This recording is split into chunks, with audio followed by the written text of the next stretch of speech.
This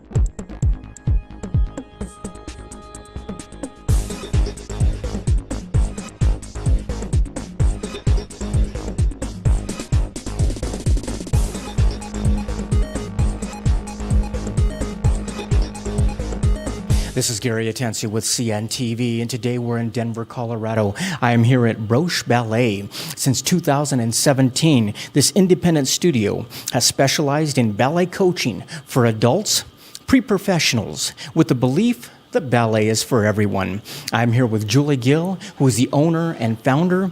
Julie, thanks so much for joining us here today.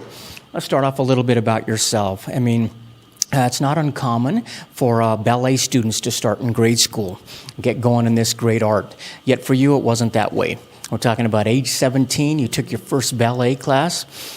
Pretty quickly, you jumped in head first, it sounds like. A lot of training all the way from California to New York City.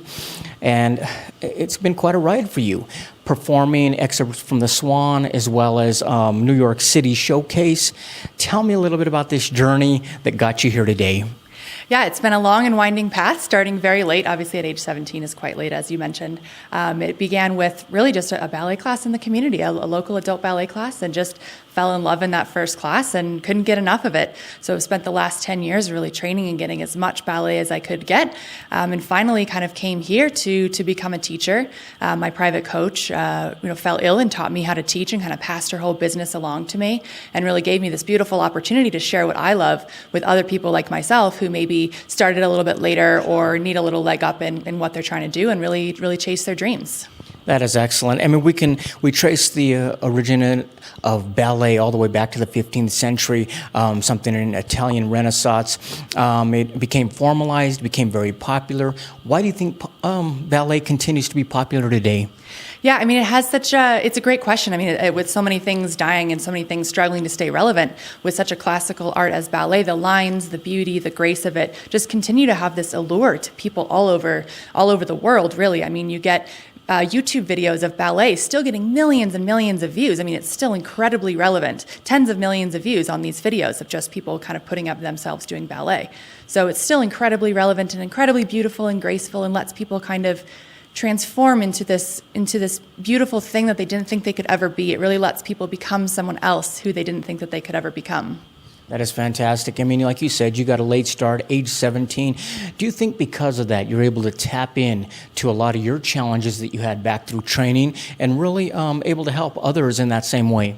Yeah, I think it's twofold there. Number one, I'm able to inspire people who maybe are in a similar situation. So people who don't have natural talent or who didn't start at age 3 and kind of go through the regular ranks. So I'm able to inspire them to see that this is possible and that this is something that they can do. And the second part is that I remember all these struggles. These struggles didn't happen when I was 5. They happened when I was an adult, very coherent, age 20, age 23, I'm having revelations about my technique and can pass those along to other people. So it's not just like, if I don't know how to teach how to swim, I did that before I was 5. I have no clue how to teach someone how to swim because it all happened before my brain was really coherent. But all of my ballet training happened when I was a coherent adult with these revelations kind of happening. So I'm really able to pass that technique and deep understanding along to other people. That's great. You have a unique memory, basically, that a lot of people don't have because they started earlier. This really for you is about a passion for sharing the love of ballet. Really at the foundation of this, do you feel that you're starting just teaching people body awareness, just being aware of your body? Yeah, that's a huge part of it, especially if you get a middle-aged adult come in here who's always dreamed of ballet, which is so common. They've always dreamed of ballet. They've always wanted to do it, and now is their chance. They feel like they finally got it. They've been sitting in a desk for 40 years. They've been sitting in a chair for their whole life, right? They've been wearing sneakers or high heels or whatever it is, and they don't know how to get in touch with their body. And so we spend a lot of time in the beginning talking about posture, talking about how to use your knees, how to use your toes, how your head feels on your body, kind of just understanding how your body feels and reconnecting with your body. People will say afterwards that they have fewer lower back pains because their posture is so much better. I know, right? Sit up straight. They get fewer night cramps in their legs because their legs are getting stronger. So there's just things that we've lost as we sit in our chairs all day and kind of type away at the computer, which I've done myself as well. There's things that we lose that we have to get back in touch with in order to even begin ballet. Everything that you mentioned there, body awareness, control, stability, mobility, focus. I mean, these are things that would not only help people in ballet, but really athletes of any type, I would say, and people that aren't athletes. It's got to help everyone across the board. Yeah, balance is a big piece of this. You mentioned mobility, stability. Those things all play into balance. So as we age, we sort of lose our balance, and one way to come back to that is kind of coming back to the body awareness. Where are your feet? Where are your legs? Where are you in space? Are you balanced? Are you actually holding your body up and not just resting on your joints? All these things are super important for anyone in your day-to-day life. I mean, how can you walk down the street every day if you can't hold yourself up and you're expecting your spine to do all the work? No wonder we're all at the chiropractor. We're forcing our spine to do all the work to hold us up instead of our actual muscles. Fantastic. I mean, you really have quite a bit of blended training here that comes together that you're able to offer folks. You've been inspired by coaches, like we said before, from the West Coast to the East Coast. One of the inspiring type of training that you did is what they call mastering the 5 keys. Tell me what the 5 keys are a little bit. Touch on a little bit of that. Yeah. So.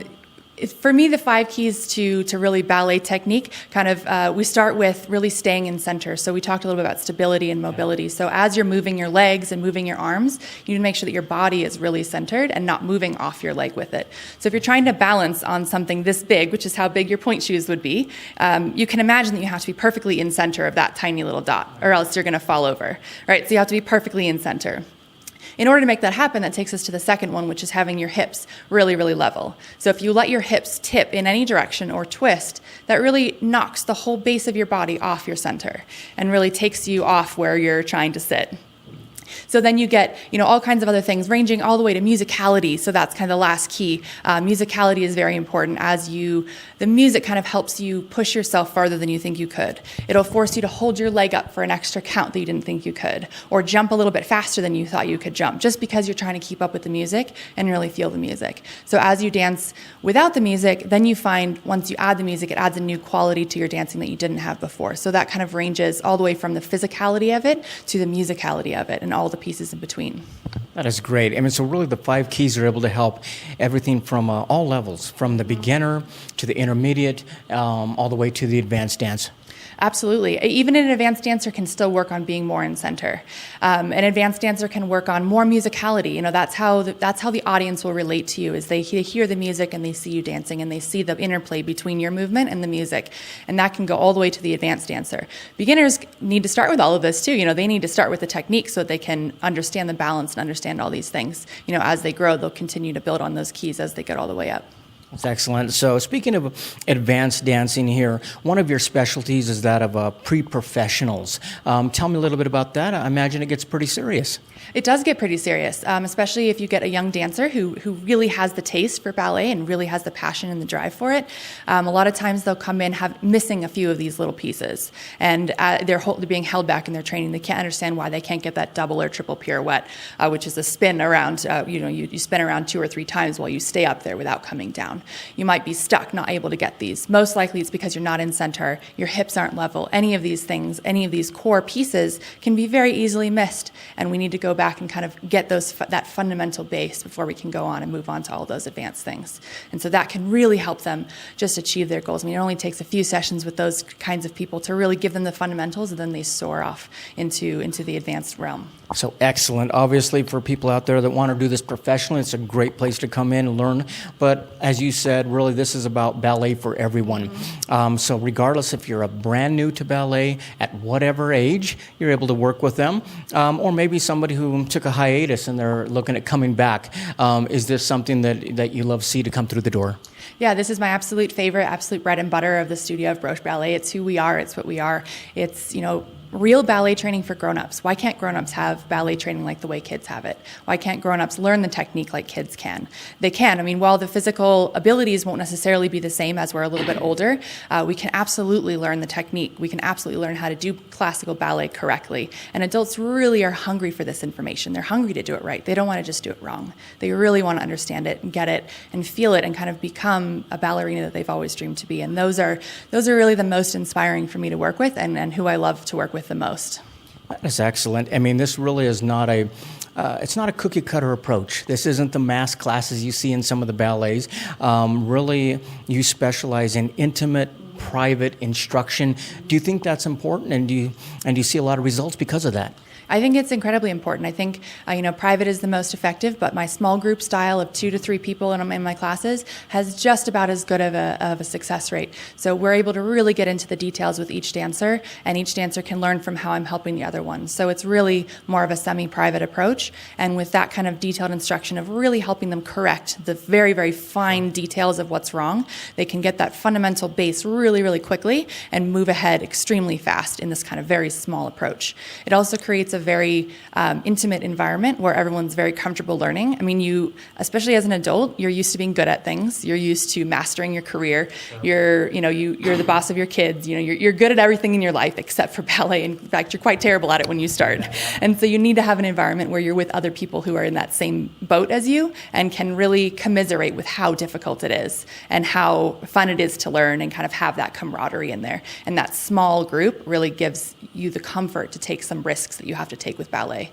Interesting. Great facility you have here. Let's talk about that a little bit. Plenty of space here for private and small groups. It took basically 4 weeks, 15 people to transform this place. Tell me a little bit about the facility. Sure. We're based in Capitol Hill in Denver, and we're in an old hotel that's been renovated into kind of like a strip mall type of a thing with all kinds of hair salons and nail salons and a coffee shop next door.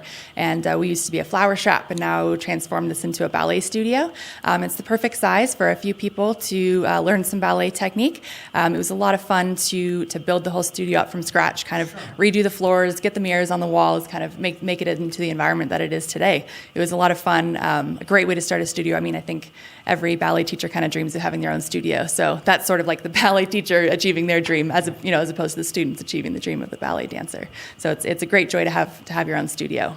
That is fantastic. Speaking of the facility, it not only is the home to serve you as well as dancers, but you also make it available for rental. Tell me a little bit about that. Sure. Yeah, there's lots of independent teachers who have their own private coaching businesses or own choreography businesses who need space to teach their students. They can rent from me by the hour. Let's say they have kind of inconsistent business or maybe don't have enough business or aren't doing it full time where they're going to need their own studio like I have. They maybe want to just rent for an hour, a couple hours a week, something like that. It's also available for new teachers starting up classes, like a yoga teacher who just got certified might only need a couple of mats for the beginning of their teaching. They can rent this out for an hour without having to be affiliated with another studio. So it really gives a space for any kind of dancer or person doing movement to come in and have a space to do their thing. Which is very popular now. People are doing a lot of virtual offices and virtual spaces. Wonderful. Viewers, let's take a look at the bottom of the screen right there. What you're going to see is their website. On the website, first of all, take a look a little at the history that basically you're going to find there. Many of the services are right there on the website. You can take a look. If this is a place you need to rent, check out the rates there as well.